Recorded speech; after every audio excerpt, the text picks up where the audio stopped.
I can view my asset balances asset class wise. Okay, asset class wise. That's the one thing. The next we have is provision for depreciation. We have already seen why do we require a provision for depreciation. So in these asset classes, in these assets, we will do one month end equity called depreciation. So we have already discussed why do we require to create a depreciation. It is not a pure expenditure. It is not going out anywhere. The amount of depreciation will not go anywhere. It is kind of a provision. Okay, we are not paying this amount. Let's say the depreciation amount on particular asset is $1,000. We are not paying this $1,000 to anyone. We are not paying this $1,000 to anyone. Okay, so this will be there with us as a provision. This will be there with us as a provision. Now, why do we require to provide a depreciation? If we are not paying this amount to any person outside the organization, so why do we require to create this thing? Why do we need this provision? If I procure an asset with a 10 lakh dollars and it works for 10 years, it means after 10 years we need to have this asset, this machinery in place again in order to run our production process. Now, after 10 years, if I want to purchase an asset with 10 lakhs, what happens? My cash balance will reduce. We will go into, we may go into crash crunch. In order to avoid those kind of issues, we will keep a provision so that by end of 10th year we will have 10 lakhs in our hand and we can use the same thing for procuring a new asset.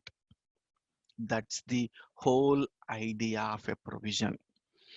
Now once we provide a depreciation at the end of the month, the entry going to be depreciation account and credit provision for depreciation.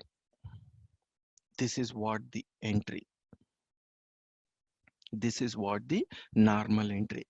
It means our asset balance, if my furniture is showing as 1 lakh dollar, my always my furniture balance will show 1 lakh only in my balance sheet until 10 years. But the depreciation amount out of this asset will show in provision for depreciation. We can see the depreciated value in the provision for depreciation. It means we will maintain our asset at the original cost only. Always we will keep our asset at the original cost only. And whatever the provision that we have maintained so far, that you can see in the provision for depreciation. It means after 5 years, let us assume our provision for depreciation is 50,000. I can see 50,000 as negative balance and 1 lakh as a positive balance, so that the net amount is going to be the same 50,000. I'll have the balance amount of 50,000. Let's say my provision for depreciation after certain period is 60,000. So what is my balance now? My balance is 40,000. So I cannot see 40,000 on the asset side. I can see the difference, whatever the provision that we have maintained in the provision for depreciation account. Now, how do you want to create the provision for depreciation? This is again the same thing. If you want to have one provision for depreciation for all of these assets, you can have one provision for depreciation, or you can have a separate provision for depreciation for each of the assets. At any given point of time, if I want to know my net book value, what is my net book value over here? 1 lakh is my original cost, and I've provided 60,000 of depreciation, and my net book value is 40,000. So at any given point of time, if I want to know my net book value by asset, I can able to see only when I have a separate GL for each asset class and a separate GL for each of the provision for each of the asset class. If I maintain a separate provision for depreciation GL for each of the asset class, so that I can view my net book value at any given point of time. So always we need to maintain a separate GL for asset class and separate GL for provision for depreciation. It means provision for depreciation furniture, provision for depreciation plant, provision for depreciation building. Like that, we will have to create a separate GL for each of these asset classes. Now, the GLs, whatever the GLs that we are maintaining as part of the assets and provision for depreciation, all those will be maintained with the reference of account determination. If you want to have separate GL for each of the asset classes, you need to have a separate account determination for all these asset classes. That's the whole idea. Any questions? So the Nanda, the terms accumulated depreciation is same as the provision for depreciations. Exactly, exactly. Okay, all right, It's okay. the same. The term is changed. Uh, That's it. also the depreciations has been is being taken because of the tax purpose also, because that way we can take it as an expense, right? Correct, correct. Okay, I So the see. tax will reduce because of I this see. provision. Okay, all right.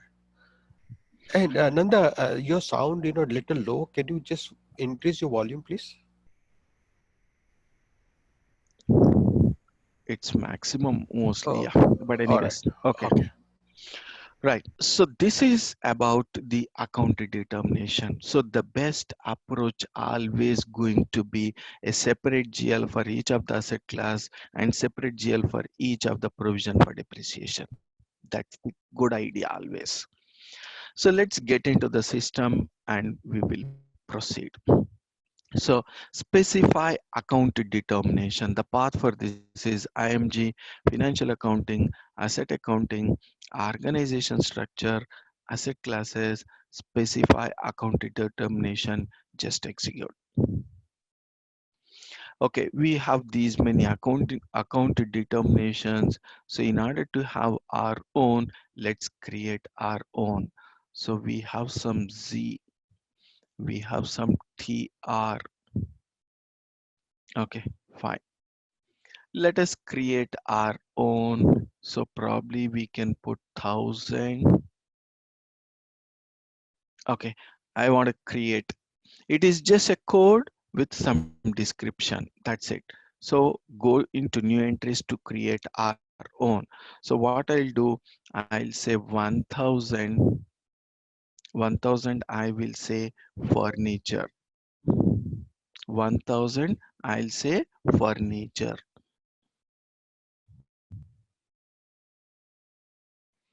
2,000 I will say machinery, and 3,000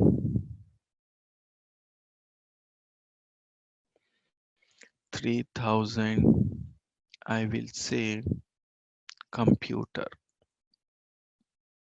If you have hardware, you can maintain a separate. I mean, it totally depends what kind of assets they want to show. Okay, buildings, 5,000 I will say um, something like open land. Okay, I can keep land, and I will say 6,000 fixtures, I mean electrical fittings. Okay, that's it. And we can have one more account determination for capital work in progress, also known as asset under construction, that we will see later altogether. That we will see later altogether. Okay, I'm just saving. Okay, so totally we have got six account determination. It means we have got six asset classes. So we will be creating them accordingly. Okay, so what I will do, I'll just a copy of all these and put on the Excel sheet.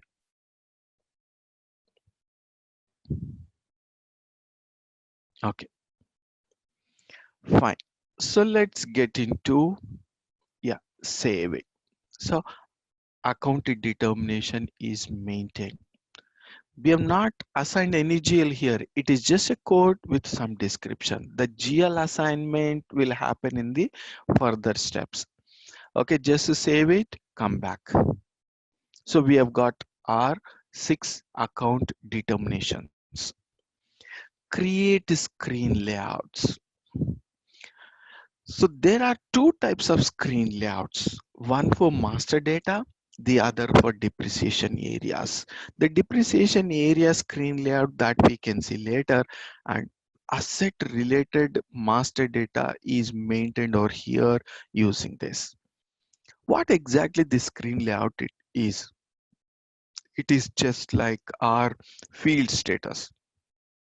So the screen layout rules will specify what are required entries, what are optional entries, what are suppressed entries. What are the items you want to suppress? What are the items you want to keep them as required? That will specify here in the screen layout rules. So the normal process is we will create a separate screen layout for each of the asset classes. That's the normal process. Or you can have one screen layout for all the asset classes. You can do the same thing. Suppose if you want to keep the required entries in all my asset classes, only one specified field, I mean the required field, I mean the field status is the same across my depreciation, across my asset classes, then you can maintain one screen layout. Otherwise, if you have a difference, it means if whenever I'm creating land asset, I don't want cost center as my required field, but whereas at the time of creating plant, I want cost center as my required field. At the time of creating computer, I want description as my required field. Suppose if you want up that kind of scenario, it means based on the asset class, if you want to have a separate field status, then you need to create a separate screen layout. The best option is to consider separate for each of the asset classes. So take the screen layout, and we can differentiate on the field status front. So create screen layout roles. The path is the same. Just execute. So here, oh, we have already 1000 those stuff. Let me say, I'll create what I will do.